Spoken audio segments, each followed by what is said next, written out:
Salvete studentes, good morning. I wanted to talk about the groups of people in Rome that were in conflict with one another.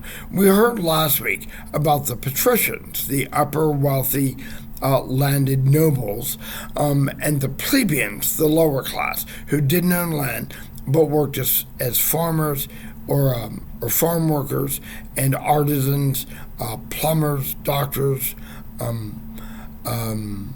painters, dentists, people like that, who didn't own property, but had to do military service. And we learned about how the plebeians had withdrawn or seceded from the city to get their rights. There is a group between this called the Equites, or knights, the people who rode horses. They were more or less the middle class, not patricians, but the upper end of the plebeians.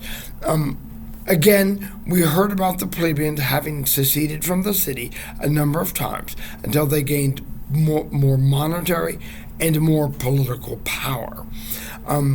The Equites the knights were the upper end of the plebeians who had money.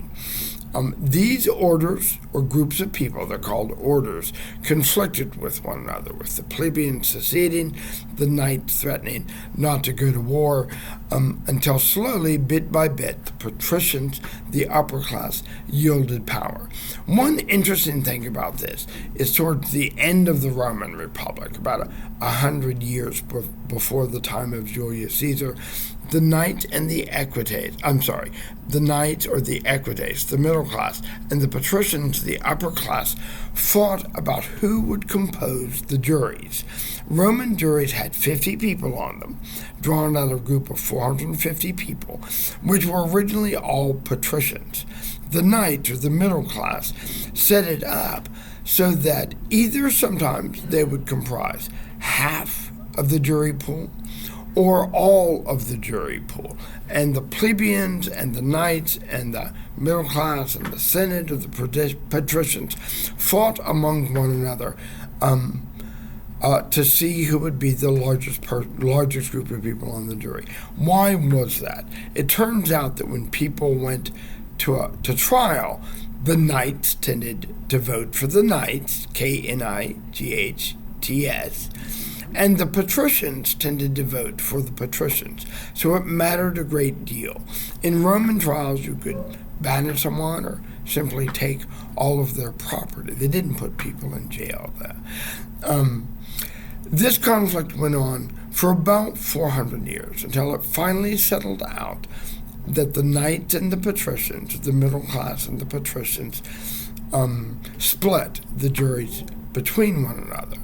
The plebeians rose up so that the wealthiest of the plebeians joined with the patricians and the middle class, or the knights, and became known as the nobiles, simply the us group. They called themselves the us, or the we, and that's where we get the word noble from.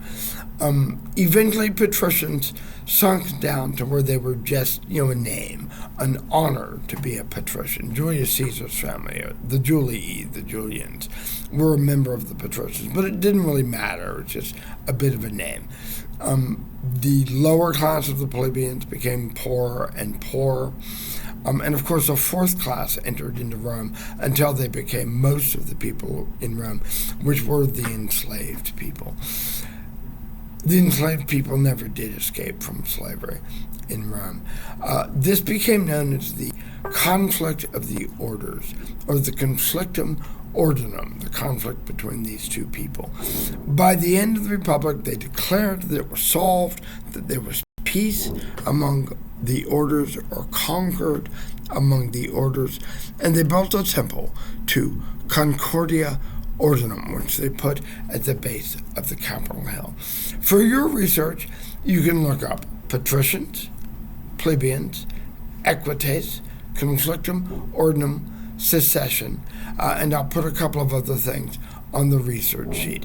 We may not have time to do this on Tuesday, but we'll see if we have time to do it on Thursday.